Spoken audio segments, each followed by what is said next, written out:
Now this is the volume of physics. The volume is 5, which is containing heat and thermodynamics. Now the first is temperature. Temperature is a dominant factor affecting the physical properties of fluids. It is a particular concern when calculating changes in the state of gases. The three temperature scales used extensively are the centigrade, the Fahrenheit, and the absolute or Kelvin scales. The centigrade scale is constructed by using the freezing and boiling points of water under standard condition as fixed points of 0 and 100 respectively, with 100 equal divisions between. The Fahrenheit scale uses 32 degree as the freezing point of water and 212 degree as the boiling point, and has 180 equal divisions between. The absolute or Kelvin scale is constructed with its 0 point established as minus 273 degrees centigrade or minus 459.4 degree Fahrenheit below the freezing point of water. The relationship of the other fixed point of the scales are shown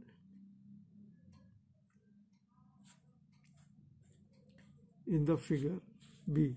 Absolute zero, one of the fundamental constants of physics, is commonly used in the study of gases. It is usually expressed in terms of the centigrade scale. If the heat energy of a given gas sample could be progressively reduced, some temperature would be reached at which the motion of the molecules would create entirely. If accurately determined, this temperature could then be taken as the natural reference or as a true as an absolute zero value.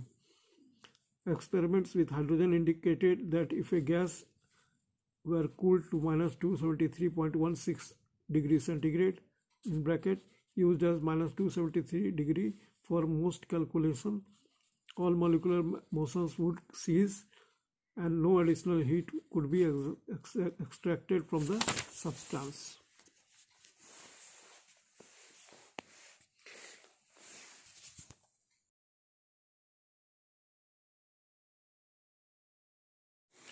When temperature is measured with respect to the absolute zero reference, they are expressed as zero in the absolute or Kelvin scale. Thus, absolute zero may be expressed as 0 degree Kelvin, as minus 273 degrees centigrade, or as minus 459.4 degree Fahrenheit in bracket used as minus 460 degree for most calculation. When working with temperature, always make sure which system of measurement is being used and now how to convert from one to another. The conversion formula are shown in the figure. For purposes of calculation, the Rankine scale illustrated in A of the figure is commonly used to convert Fahrenheit to absolute. For Fahrenheit readings about 0, 460 degrees is added. Thus 72 degree Fahrenheit equals 460 degree plus 72 degree or 532 degree absolute. If the Fahrenheit's reading is below 0, it is subtracted from 460. Thus minus 40 degree Fahrenheit equals 460 minus 40 or 420 degree for absolute. It should be stressed that the Rankine scale does not indicate absolute temperature reading in accordance with the Kelvin scale, but this conversation may be used for the calculation of changes in the state of gases. The Kelvin and centigrade scales are used most extensively in scientific work. Therefore, some technical manuals may use these scales in giving directions and operating instruction. The Fahrenheit scale is commonly used in the United States. The most people are familiar with it. Therefore, the Fahrenheit scale is used in most area of the text.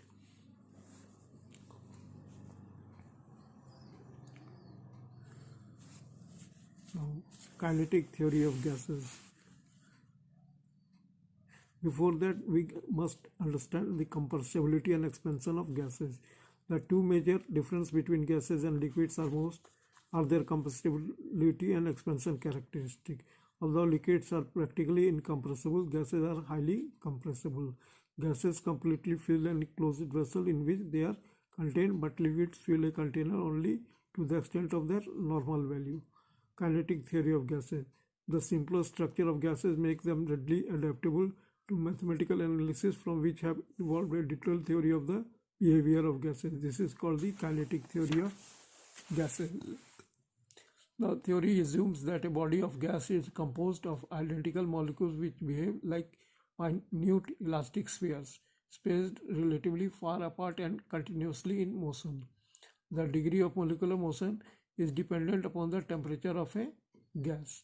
Since the molecules are continuously striking against each other and against the wall of the container, an increase in temperature with the resulting increase in molecular motion causes a corresponding increase in the number of collisions between the molecules. The increased number of collisions result is in an increase in pressure because a greater number of molecules strike against the walls of the container in a given unit of time. If the container were an open vessel, the gas would expand and overflow from the container. However, if the container is sealed and possesses elasticity, brackets such as rubber balloon, the increased pressure causes the container to expand. For instance, when making a long drive on a hot day, the pressure in a tires of an automobile increases and a tire will appear to be somewhat soft. In cool morning, temperature may appear normal at a higher midday temperature. At any given instant, some molecules of a gas are moving in one direction, some in another direction, some are traveling fast while some are traveling slowly. Some may even be in the state of rest. The combined effect of this varying velocity corresponds to the temperature of the gas. In any considerable amount of gas, there are so many molecules present that in accordance with the law of probability, some average velocity can be found.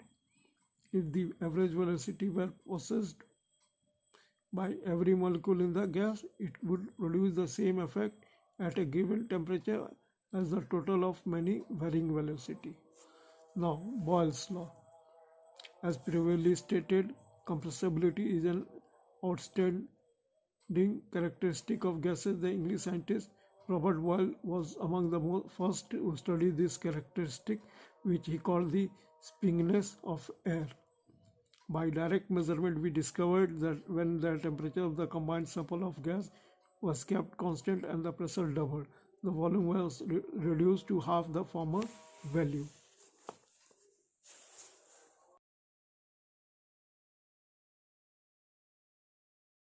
As the applied pressure was decreased, the resulting volume increased.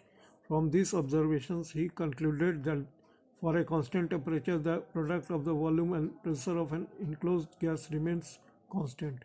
Boyle's law is normally stated: the volume of an enclosed dry gas varies inversely with the pressure provided the temperature remains constant. This law can be demonstrated by confining a quantity of gas in a cylinder which has a tightly fitted piston. A force is then applied to the piston so as to compress the gas in the cylinder to some specific volume. When the force applied to the piston is doubled, the gas is compressed to one half its original volume as indicated in the figure.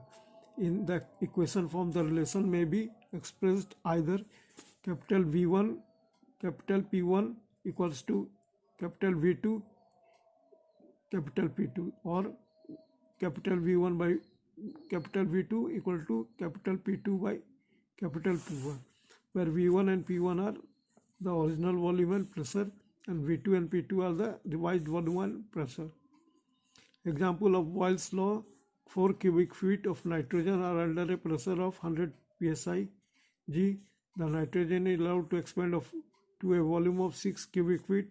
What is the new gauge pressure? Formula or equation: Vy1 P1 equals to V2 P2. Substituting: 4 into 100 equal to 6 into P2. P2 equals to 4 into 100 divided by 6, which is P2 equals to 66.6 psig. A gas which conforms to Boyle's law is termed as an ideal gas. When pressure is increased upon such a gas, its volume decreases proportionally and its density is increased. Thus, the density of a gas varies directly with the pressure if the temperature remains constant, as in the case of an ideal gas. Density also varies with temperature since gases expand when heated and contract when cooled. The useful applications of Boyle's law are many and varied. Some applications most common to aviation are the carbon dioxide bottle used to inflate life rafts and life vest. Number 2. The compressed oxygen and the acetylene tanks used in weldings. Number 3. The compressed air brakes and shock absorbers. And 4th, the use of oxygen tanks for high altitude flying and emergency use. Now, what is Charles' law? The Charles' law. The French scientist Jacques Charles provided much of the foundation for the modern kinetic theory of gases. He found that all gases expand and contract in direct proportion to the change in the absolute temperature, provided the pressure in held constant. In equation form, this part of the law may be expressed capital V1 capital T2 equals to capital V2 capital T1, or capital V1 divided by capital V2 equals to capital T1 divided by capital T2. This equation means that with a constant volume, the absolute pressure of a gas varies directly with the absolute temperature. Example of Charles' law: a cylinder of gas under a pressure of 1800 psig at 70 degree Fahrenheit is left out in the sum of the tropics and heat up to a temperature of 130 degree Fahrenheit. What is the new pressure within the cylinder? The pressure and temperature must be converted to absolute pressure and temperature. Formula or equation: P1 by P2 equals to T1 by T2. Using the Rankine system, 70 degree Fahrenheit equals to 530 degree absolute. That means 130 degree Fahrenheit equals to 590 degree absolute. Now substituting, we get 1800 plus 14.7 divided by P2 equals to 530 by 590. Then P2 equals to 590 into 1814.7 divided by 530, or P2 equals to 2020 psi A. Converting absolute pressure to gauge pressure, 2.020.0 minus 14.7 equals to 2005.3 psi G.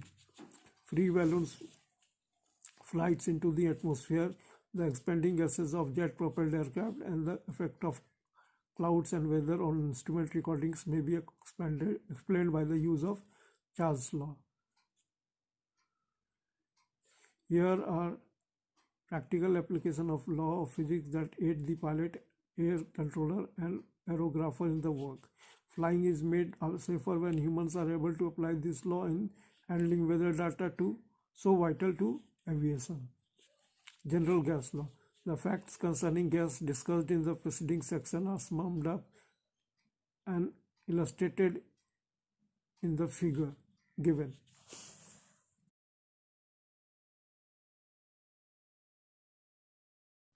Boyle's law is expressed in bracket A of the figure, and the effects of temperature changes on pressure and volume bracket Charles' law and illustrated in bracket in B and C respectively. By combining Boyle's and Charles' law, a single expression can be derived which states all the information contained in both.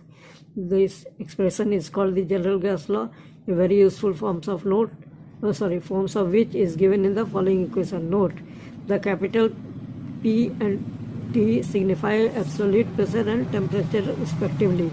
P1 V1 divided by T1 equals to P2 V2 divided by T2. An examination of figure which I have given above reveals that the three equations are special cases of the general equation.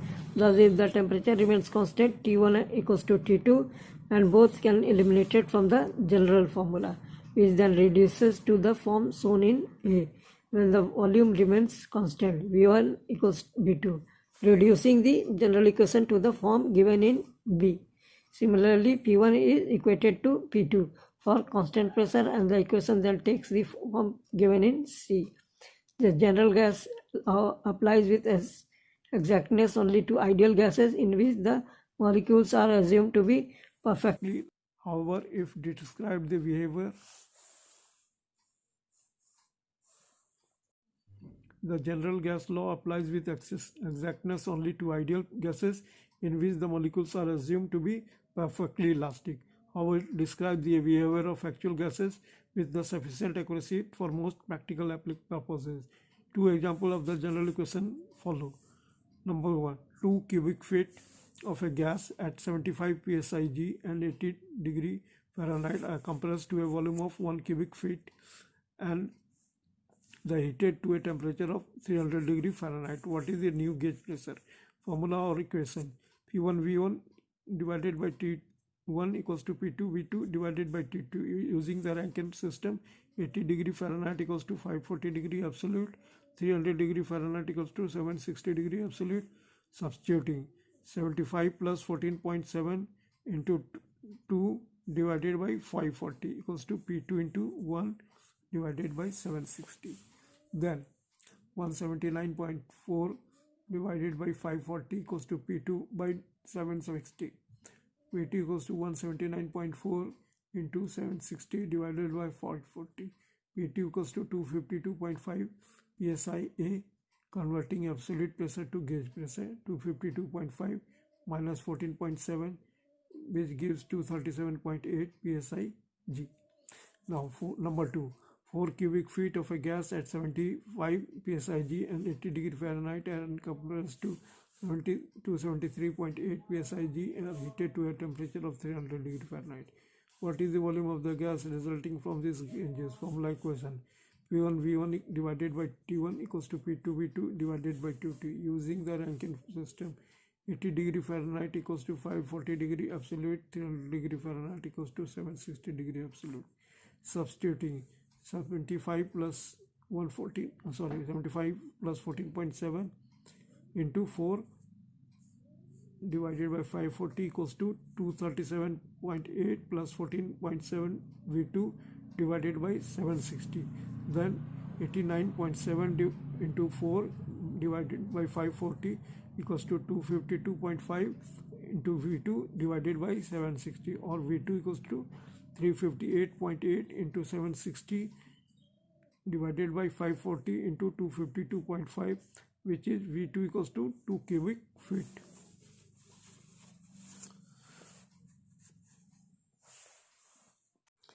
Heat is a form of energy. It is produced only by the conversion of one of the other forms of energy. Heat may also be defined as the total kinetic energy of the molecules of any substance. Some forms of energy which can be converted into the heat energies are as follows. Number 1. Mechanical energy. This includes all methods of producing increased motion of molecules such as friction, impact of bodies, or compression of gases. Now, number 2. Electrical energy. Electrical energy is converted to heat energy when an electric current flows through any form of resistance. This might be an electric iron, electric light, or an electric blanket. Chemical change.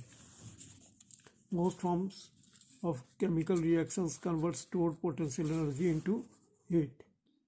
Some examples are the explosive effects of gunpowder, the burning of oil or wood, and the combining of oxygen and grease. Number 4. Radiant energy. Electromagnetic waves of certain frequency produces heat when they are absorbed by the bodies they strike. Included are X-rays, light rays, and infrared. Number 5. Nuclear energy. Energy stored in the nucleus of atoms is released during the process of nuclear fission is a nuclear reactor or atomic explosion. Number 6. The sun. All heat energy can be directly or indirectly traced to the nuclear reactions occurring in the sun. Now, what is mechanical equivalent of heat? When a gas is compressed, work is done and the gas becomes warm or hot. Conversely, when a gas under high pressure is allowed to expand, the expanding gas becomes cool. In the first case, work was converted into energy in the form of heat. In the second case, the heat energy was expanded. Since it is given off or absorbed, there must be a relationship between heat energy and work. Also, when two surfaces are rubbed together, the frictions develop heat. However, what was required to cause the heat, and by experimentation, it has been shown that the work required and the amount of heat produced by frictions are proportional. Thus, heat can be regarded as a form of energy. According to this theory of heat as a form of energy, the molecules, atoms, and electrons in all bodies are in all continual state of motion. In a hot body, these small particles possess relatively large amounts of kinetic energy, but in cooler bodies, these have less because the small particles are given motion, and hence kinetic theory work must be done to slide one body over the other. Mechanical energy apparently transformed, and what we know as the heat is really kinetic energy of the small molecules of division of matter. Two different units are used to express quantities of heat energy. They are the calorie and the British thermal unit. 1 calorie is equal to the amount of heat required to change the temperature of 1 gram of water 1 degree centigrade. This term calorie spelled with a small c is 1 by 1000 of the calorie, in brackets spelled with the letter capital C, used in the measurement of heat producing or energy producing values in foods. 1 British thermal units BTU is defined as the amount of heat required to change the temperature of 1 pound of water 1 degree Fahrenheit. The calorie and the gram are seldom used in discussing aviation maintenance. The BTU however is commonly referred to is the discussion of the engine thermal efficiency and the heat content of aviation fuel. A device known as the calorimeter is used to measure quantity of heat energy. For example, it may be used to determine the quantity of heat energy available in 1 pound of aviation gasoline. A given weight of the fuel is burned in the calorimeter, and the heat energy is absorbed by a large quantity of water. From the weight of the water and the increase in its temperature, it is possible to compute the heat yield of the fuel. A definite relationship exists between heat and mechanical energy. This relationship has been established and verified by many experiments which show that 1 BTU equals to 778 foot-pounds. Thus, if the 1 pound sample of the fuel mentioned above were found to yield 20,000 BTU, it would be equivalent of 20,000 BTU into 778 foot-pounds per BTU, or 15,560,000 foot-pounds of mechanical energy. Unfortunately, no heat engine is capable of transforming all of the available heat energy in the fuel it burns into mechanical energy. A large portion of this energy is wasted through heat losses and operational friction. Method of heat transfer. There are 3 methods by which heat is transferred from one location to another or from one substance to another. These methods are conduction, convection, and radiation. Conduction. Everyone knows from experience that the metal handle of a heated pan can burn the hand. A plastic or wood handle, however, remains relatively cool even though it is in the direct contact with the pan. The metal transmits the heat more easily than the wood because it is better conductor of heat. Different materials conduct heat at different rates. Some metals are much better conductors of heat than others. Aluminum and copper are used in pots and pans because they conduct heat energy rapidly. Woods and plastics are used for handle because they conduct heat very slowly.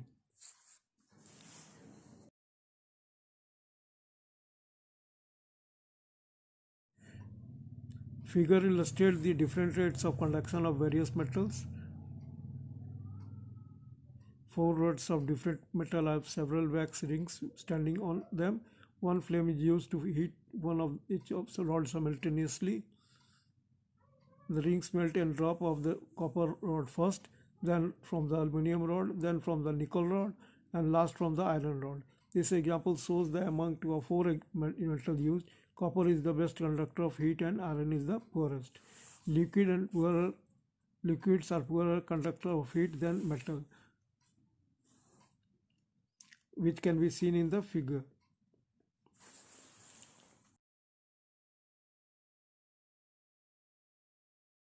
In the figure, the ice in the test tube shown is not melting rapidly even though the water at the top is boiling. The water conducts so purely that not enough heat reaches the ice to melt it. Gases are even poorer conductors of heat than liquid. It is possible to stand quite close to a stove without being burned because air is such a poor conductor. Since conduction is a process whereby the increase in molecular energy it is passed along by actual contact. Gases are poor conductors. At the point of application of the heat source, the molecules becomes violently agitated. These molecules strike adjacent molecules, causing them to become agitated. This process continues until the heat energy is distributed evenly throughout the substance. Because molecules are further apart in gases than the solids, the gases are much poorer conductors of heat. Materials that are poor conductors are used to prevent the transfer of heat and are called heat insulators. A wooden handle on a pot or soldering iron serves as a heat insulator. Certain materials such as finely spun glass or asbestos are particularly poor heat conductors. These materials are therefore used for many types of insulations. Now, convection. Convection is the process by which a heat is transferred by a movement of a heated liquid or in bracket gases or liquid. For example, an electronic tube will, when heated, becomes increasingly hotter until the air surrounding it begins to move. The motion of the air is upward. This upward motion of the heated air carries the heat away from the hot tube by convection. Transfer of heat by convection may be hastened by using a ventilating fan to move the air surrounding a hot object. The rate of cooling of a hot vacuum tube can be increased if it is provided with copper fins that conduct heat away from the hot tube. The fins provide large surfaces against which cool air can be blown. A convection process may take place in a liquid as well in a gas.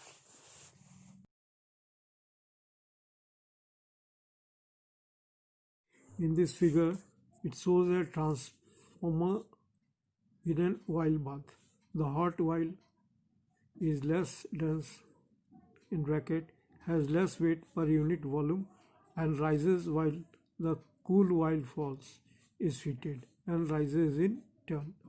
When the circulation of gas or liquid is not rapid enough to remove sufficient heat, fans or pumps are used to accelerate the motion of the cooling material.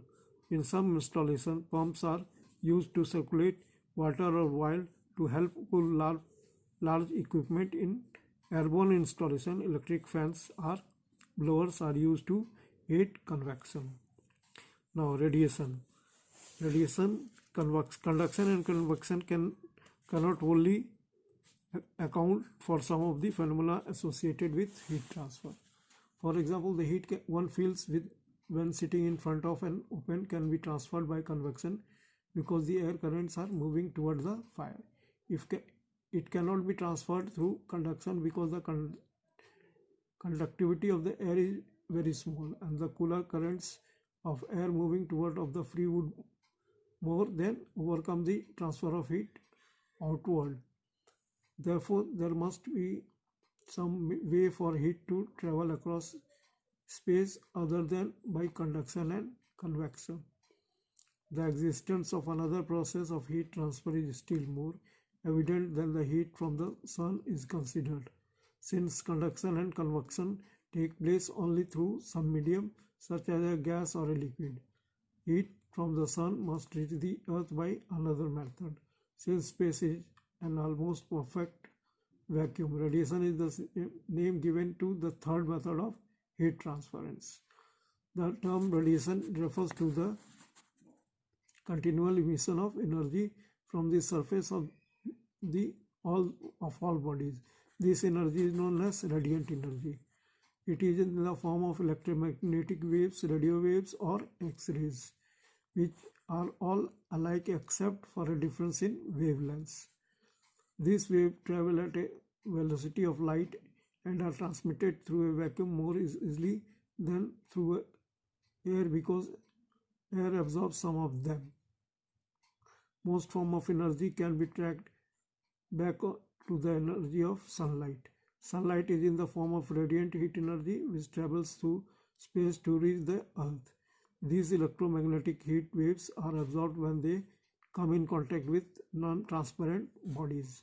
The result is then the motion of the molecules in the body increased by increasing the temperature of the body. The difference between conduction, convection, and radiation may now be considered. First, although conduction and convection are extremely slow, radiation takes place with the speed of light. This fact is evident at the time of eclipse of the sun, when the surging of the heat from the sun takes place at the same time as the surging of the light. Second, radiant heat may pass through the medium without heating it. For example, the air inside a greenhouse may be much warmer than the glass through which the sun rays pass. Third, although conducted or convected heat may travel in roundabout routes, radiant heat always travels in a straight line. For example, radiation can be cut off with a screen placed between the source of heat and the body to be protected.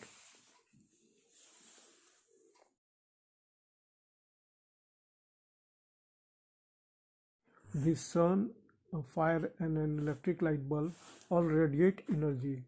A kettle of hot water or a hot soldering iron radiates heat. If the surface is polished or light is color, less heat is radiated. Bodies which do not reflect are good radiators and good absorbers, and bodies that reflect are poor radiators and poor absorbers. For this reason, white clothing is worn in the summer season.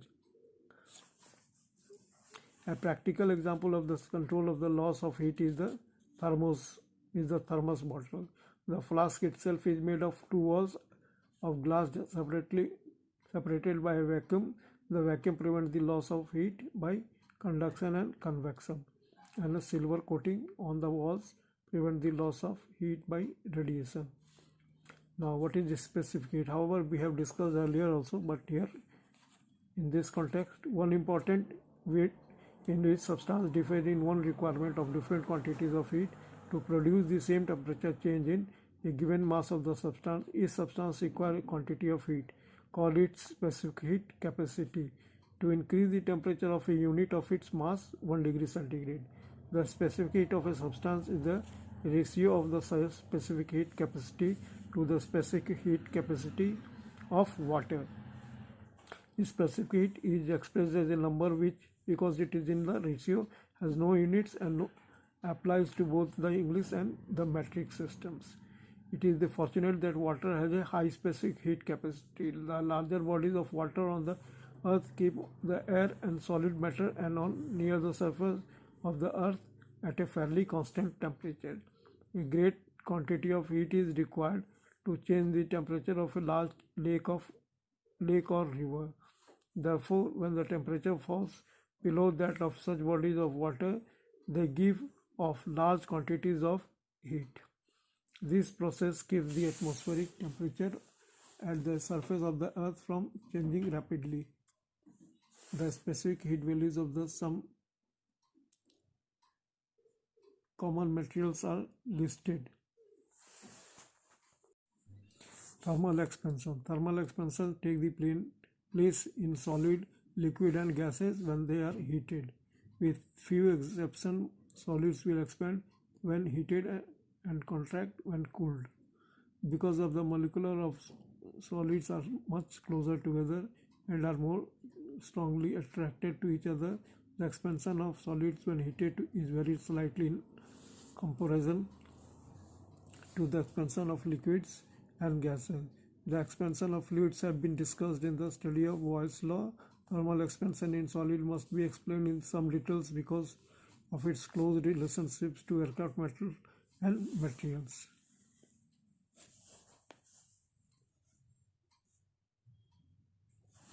Now, expansion in solids. Solid materials expand in length, width and thickness when they are heated. An example of the expansion and contraction of the substance is the ball and ring, illustrated in the figure.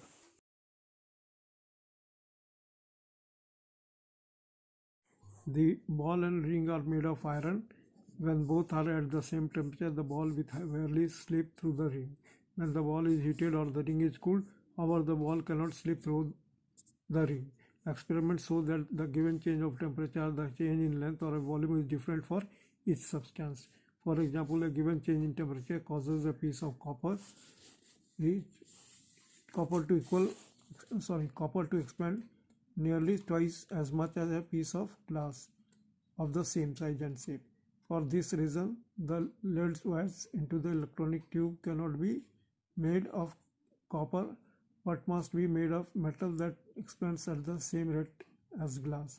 If the metal does not expand at the same rate as the glass, the vacuum in the tube is broken while air leaking past the wires in the glass stem.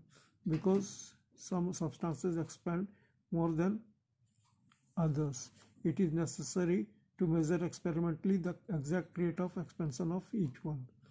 The amount that the unit length of any substance expands for a 1 degree rise in temperature is known as the coefficient of linear expansion for the substance.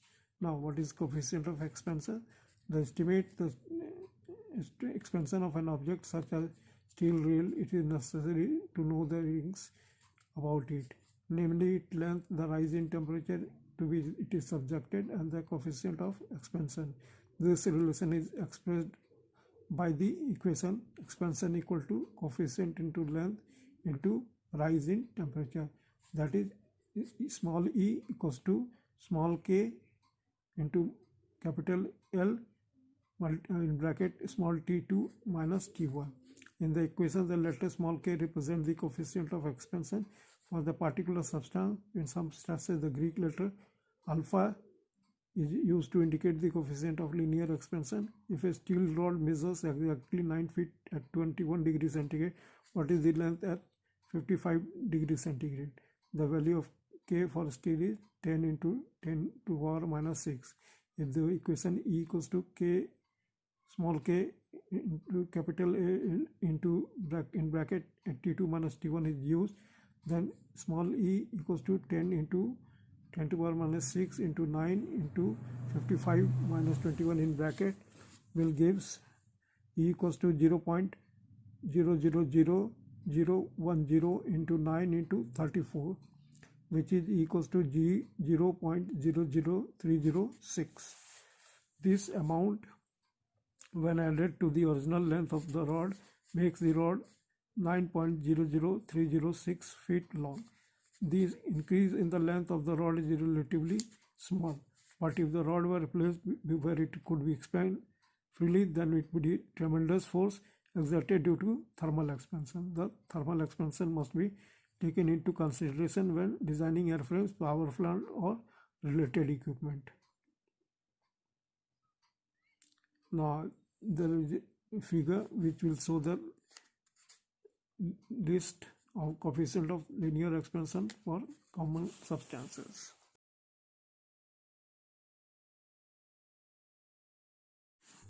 A practical application which uses the difference in the coefficient of linear expansion of metal is the thermostat. This instrument consists of an arrangement of two bars or dissimilar metal fastened together. When the temperature changes, the bending takes place because of the unequal expansion of the metal. Now, figure will show that an instrument made of with a wooden handle for laboratory demonstration. Thermostats are used in overload load relays, in motors, in temperature sensitive switches, and in heating systems.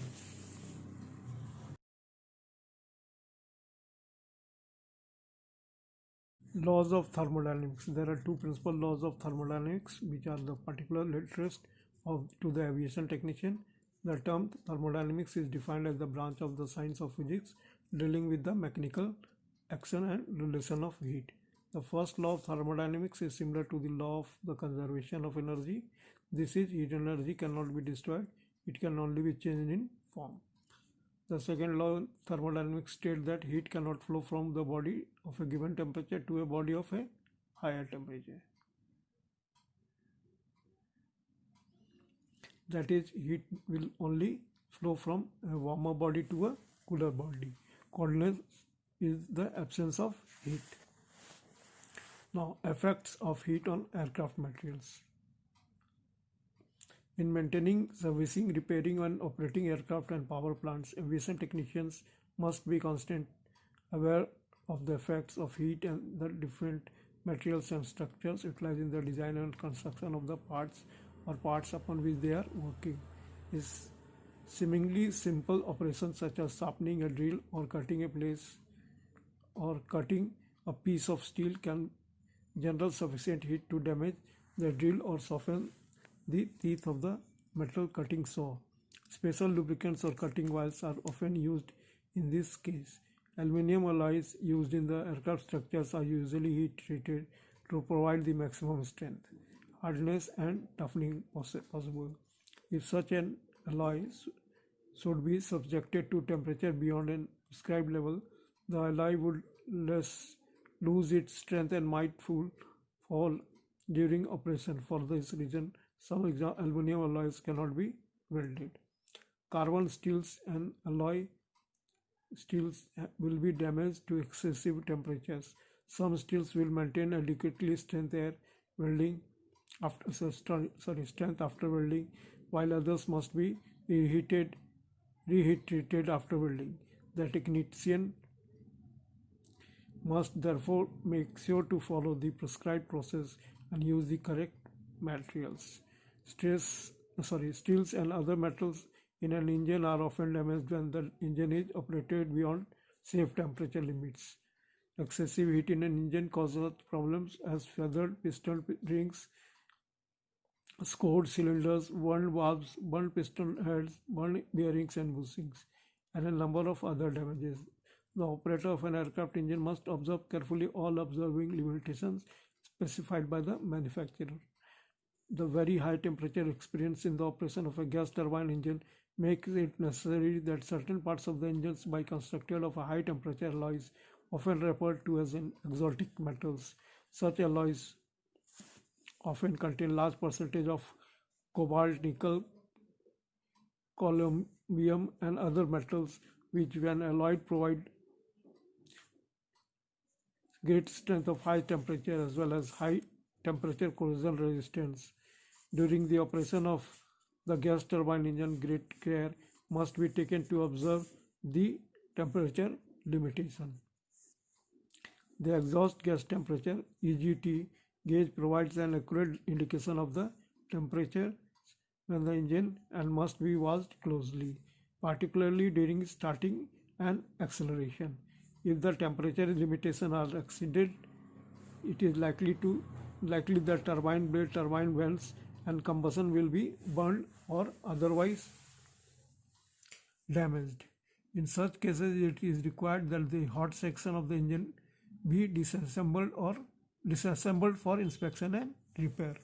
In servicing aircraft heating and air conditioning system, the technician must ascertain that ducting for hot air be of a type and material adequate to withstand the temperature involved.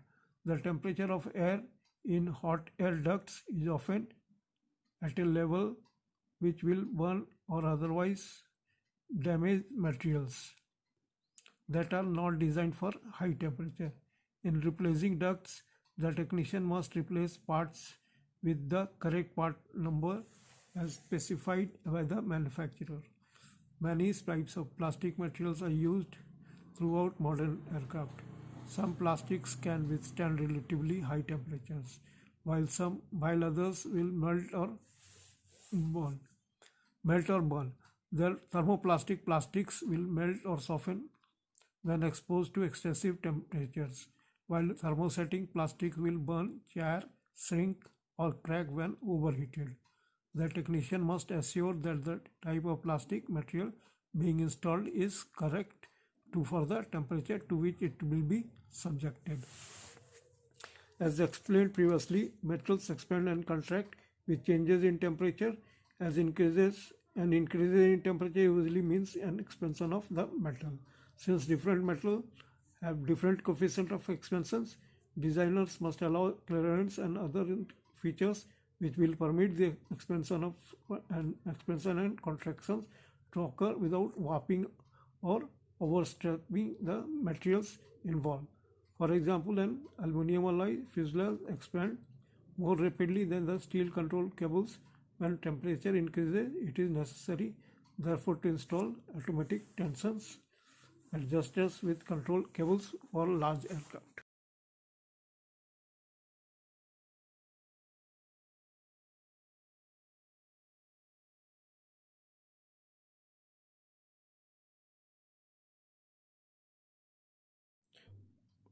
There are cycles which are concerned of heat engine cycle, that are air standard cycles, which are concerned are Otto cycle, that is SI engine cycle, and diesel engine cycle, and Brayton cycle for jet engine. One very common type of internal combustion engine is the spark ignition used in the automobile. The Otto cycle is the air standard cycle of such an engine. The sequence of process in the elementary operation of the SI engine is given in the sketches which I will be showing now.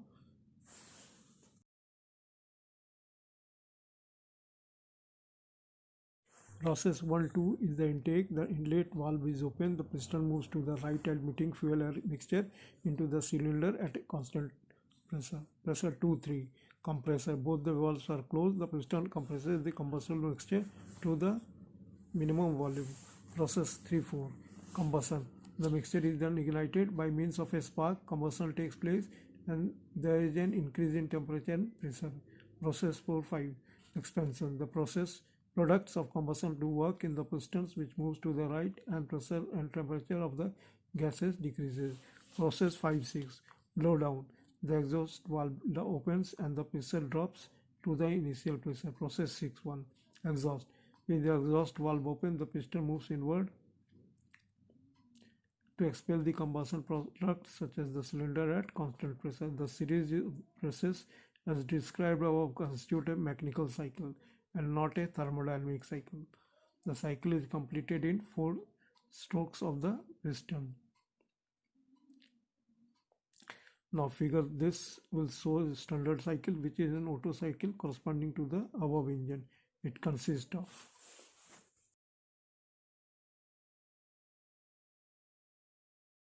now diesel cycle. The limitation on compression ratio in the SI engine can be overcome by the compressing air alone instead of the fuel air mixture, and then injecting the fuel into the cylinder in spray form. The combustion is desired. The temperature of air after compression must be high enough so that the fuel sprayed into the hot air burns spontaneously. The rate of burning can to some extent be controlled by the rate of injection of fuel. An engine operating in the way of called the compression ignition CI engine. This sequence of processes is the elementary operation of a CI engine, shown here.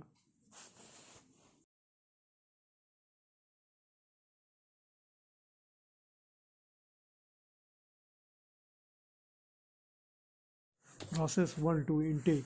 The air valve is open. The piston moves on out, admitting air into the cylinder at constant pressure. Process 2-3, compression. The air is then compressed by the piston to the minimum volume with all the valves closed. Process 3-4, fuel injection and combustion. The fuel valve is open. Fuel is sprayed into the hot air and combustion takes place at constant pressure. Process 4-5, expansion. The combustion products expand during work on the piston which move out to the maximum volume. Process 5-6, blow down. The exhaust blow valve opens and the pressure drops to the initial pressure. Pressure 6-1, exhaust. With the exhaust valve open, the piston moves towards the cylinder cover, driving away the combustion products from the cylinder at constant pressure. A simple gas turbine power plant is shown.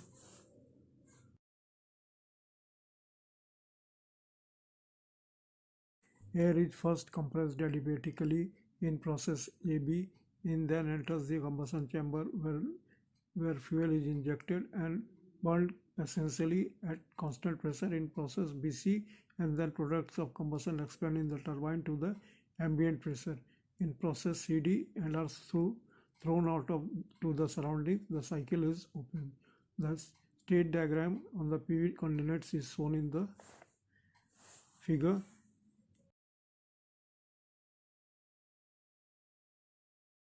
The Brayton cycle is the air standard cycle for the gas turbine power plant. Here, air is first compressed reversibly and adiabatically. Heat is added to its reversibly at constant pressure and expanded in turbines reversibly and adiabatically, and heat is then rejected from the air reversibly at constant pressure to bring it to the initial state. The Brayton cycle therefore consists of 2 reversible isobars and 2 reversible adiabatic.